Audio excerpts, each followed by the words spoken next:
तो वहीं आपको बता दें कि राजस्थान की 2 सीटों पर उपचुनाव हो रहे हैं। उदयपुर की वल्लभनगर विधानसभा और प्रतापगढ़ की धरियावाद विधानसभा सीट पर मतदान सुबह 7 बजे से जारी है और शाम 7 बजे तक मतदान होगा। मतदान को लेकर मतदाताओं में भी उत्साह का माहौल है। कोविड गाइडलाइन की पालना के तहत मतदान प्रक्रिया लगातार जारी है। इस उपचुनाव में कई दिग्गज नेताओं की साख दांव पर लगी है। इसके परिणाम कई नेताओं के भविष्य की दशा और दिशा भी तय करेंगे। ये 2 तस्वीरें आप देख सकते हैं अपनी टीवी स्क्रीन पर। एक धरियावाद विधानसभा क्षेत्र से है तो वहीं दूसरी वल्लभनगर से है। मतदान स्थल के बाहर की ये तस्वीरें हैं। लोग सुबह से ही अपने मत का प्रयोग करने मतदान स्थल पर आ रहे हैं और आपको बता दें कि इन दोनों ही उपचुनावों से कई दिग्गजों की, बीजेपी और कांग्रेस की अगर हम खास तौर पर बात करें तो कई दिग्गजों की किस्मत का फैसला हो सकता है। न सिर्फ प्रत्याशियों का बल्कि इन दोनों ही उपचुनाव जिलों में जो भी लोग पार्टियों के, अलग अलग पार्टियों के प्रचार करने पहुंचे हैं उनके भी वर्चस्व का हम कह सकते हैं कि कहीं ना कहीं फैसला रिजल्ट आने के बाद होगा। आपको बता दें कि वल्लभनगर सीट से कांग्रेस के उम्मीदवार प्रीति शक्तावत के जीत को सुनिश्चित बताया जा रहा है तो वहीं धारियावाद में बीजेपी को अपनी साख बचाना जरूरी हो गया है, क्योंकि कांग्रेस ने एक तरीके से हम कह सकते हैं कि पूरी ताकत प्रतापगढ़ की धरियावाद उपचुनाव में झोंक दी थी और मुख्यमंत्री अशोक गहलोत के भी सबसे ज्यादा दौरे धरियावाद में ही हुए हैं। इसीलिए यहां पर कड़ी चुनौती बीजेपी को न सिर्फ कांग्रेस से बल्कि दूसरे दलों से भी यहां पर मिल रही है। ऐसे में बीजेपी की हम कह सकते हैं कि मुश्किलें धरियावाद उपचुनाव सीट पे बढ़ सकती है। तो वहीं अगर वल्लभनगर की हम बात करें तो कांग्रेस के पूर्व नेता गजेंद्र सिंह शेखावत के निधन के बाद ये सीट खाली हुई थी और इसीलिए उन्हीं की पत्नी प्रीति शक्तावत को उम्मीदवार बनाया गया। तो वहीं बीजेपी से गौतम लाल मीणा का निधन हुआ था, उसके बाद ये सीट खाली हुई थी तो हिम्मत सिंह झाला को उम्मीदवार बनाया गया है।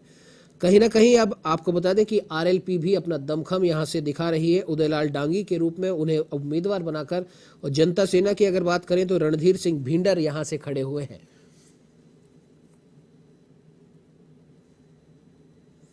तो वहीं वल्लभनगर की अगर हम बात करें तो करीब 2,53,831 वोटर्स आज मतदान करेंगे और वहीं धरियावाद में 2,57,624 मतदाता हैं। सुबह 8 बजे तक के वोटिंग परसेंटेज की अगर हम बात करें तो करीब 1.35% हुआ था। लगभग 3,428 वोट सुबह 8 बजे तक पड़ चुके थे।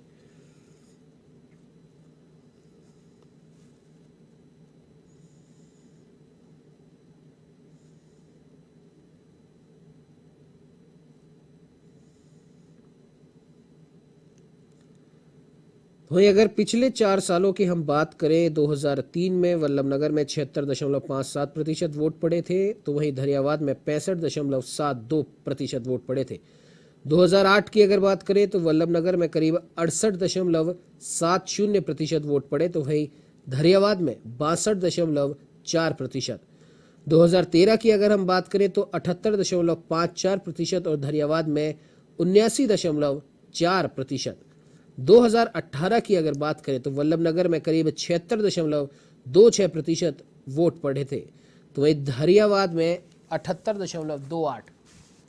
तो वही अब A1 संवाददाता जयदीप हमारे साथ में फोन लाइन पे जुड़ चुके हैं। जयदीप, जानना चाहेंगे अभी तक कितने प्रतिशत मतदान वहां पर हो चुका है? हेलो जी जयदीप, मेरी आवाज सुन पा रहे हैं आप? हाँ सर, आवाज आ रही है? बिल्कुल जी बिल्कुल जयदीप, जानना चाहेंगे अभी तक क्या कुछ माहौल है वहां पर और कितने प्रतिशत मतदान हो चुका है? सर, अभी तक अगर मैं 9 बजे तक बात करूं तो 11.2% मतदान हो चुका है। हेलो जी जी जयदीप बोलिए। 11.2% मतदान हो चुका है और अभी मतदान थोड़ा धीमी गति से चल रहा है। जी और जनता सेना प्रत्याशी रणधीर सिंह भिंडर ने अपने बूथ संख्या 160 महात्मा गांधी अंग्रेजी माध्यम विद्यालय में मतदान कर दिया है जी। और कांग्रेस प्रत्याशी प्रीति शक्तावत कुछ देर में भी महात्मा गांधी अंग्रेजी माध्यम स्कूल में मतदान करेंगे। जी जी जयदीप, जनता में कितना उत्साह देखा जा रहा है इस मतदान को लेकर? बिल्कुल, जनता में मतदान को लेकर उत्सुकता दिखाई दे रही है, लेकिन अभी क्योंकि खेतों में फसल कटाई का काम चल रहा है, इसलिए लोग सुबह सुबह खेतों की ओर निकल।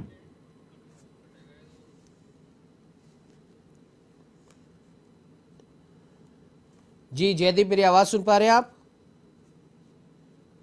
लगता है कि इस तकनीकी खामी की वजह से हमारे संवाददाता से हमारा संपर्क नहीं हो पा रहा है। उससे दोबारा संपर्क करने की हम कोशिश करेंगे। आपको बता दें कि वल्लभ नगर की हम बात करें तो सुबह करीब 9 बजे तक 11.2% मतदान वहां पर हो चुका था। तो वही प्रतापगढ़ से हम अब बता दें आपको, हमारे साथ हम A1 संवाददाता जुड़ चुके हैं। जी महेश, मेरी आवाज सुन पा रहे हैं आप? जी सुन पा रहा हूँ। जी महेश, आपसे जानना चाहेंगे कितना प्रतिशत मतदान अभी तक हो चुका है? जी मैं बता दूं कि सुबह 9 बजे से 11 बजे तक का मतदान करीबन 16% हो चुका है। जी और धरियावद विधानसभा उपचुनाव को शांतिपूर्ण तरीके से मतदान शुरू हुआ है। और अब धीरे धीरे मतदाताओं की रुझान बढ़ता जा रहा है। तो संख्या कम थी और लेकिन धीरे धीरे महिला और पुरुष मतदान केंद्रों की तरफ भीड़ बढ़ने लगी है। जिला नियंत्रण कक्ष से प्राप्त सूचना के अनुसार 9 बजे तक 11% मतदान केंद्र हो चुका था। जी बिल्कुल महेश, जानना चाहेंगे जनता में कितना उत्साह देखा जा रहा है इस मतदान को लेकर? यहाँ पे तीन उम्मीदवार हैं, जिससे जय सिंह बीजेपी से हैं और नागराज मीणा कांग्रेस से और थावर चंद एक निर्दलीय उम्मीदवार है। तीनों के बीच कांटे की टक्कर है और तीनों ही को लेकर काफी लोगों में अलग अलग बूथों पे देखा जाए तो सभी जगह भीड़ है और सभी अपनी अपनी मतदाताओं का रुझाने की कोशिश कर रहे हैं। वो उनको समझाया जा रहा है।